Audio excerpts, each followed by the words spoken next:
की तरफ नहीं बल्कि परमाणु युद्ध की तरफ बढ़ने लगा है। ज़ेलेंस्की ने पुतिन के 2 परमाणु बेस को टारगेट किया है और इस डबल स्ट्राइक में रूस को इतना बड़ा नुकसान पहुंचाया है जिसके बारे में सोचना भी पुतिन के लिए मुश्किल था।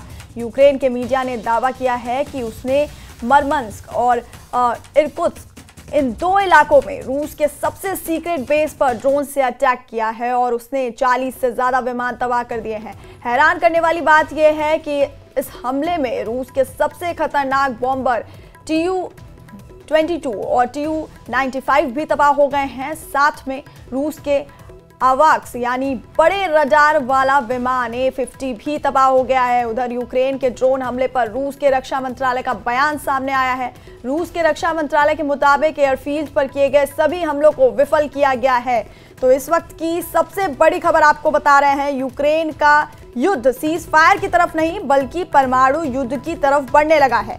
ज़ेलेंस्की ने पुतिन के 2 परमाणु बेस को टारगेट किया है और इस डबल स्ट्राइक में रूस को इतना बड़ा नुकसान पहुंचाया है जिसके बारे में सोचना भी पुतिन के लिए मुश्किल था। यूक्रेन के मीडिया ने दावा किया है कि उसने रूस के 2 इलाकों में जो रूस के सबसे सीक्रेट बेस थे उन पर ड्रोन अटैक किया है और उसने 40 से ज्यादा विमान तबाह कर दिए हैं।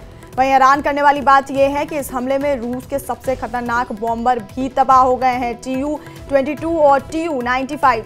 इसके साथ में रूस के AWACS यानी बड़े रडार वाला विमान A-50 भी तबाह हो गया है।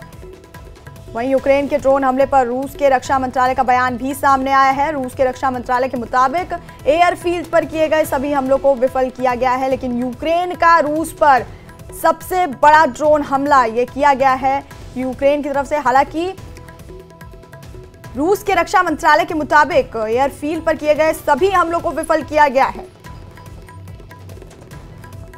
लेकिन यह युद्ध जो सीज फायर की तरफ बढ़ रहा था वो अब परमाणु युद्ध की तरफ बढ़ने लगा है। ज़ेलेंस्की ने पुतिन के 2 परमाणु बेस को टारगेट किया और डबल स्ट्राइक में रूस को बड़ा नुकसान पहुंचाया गया है।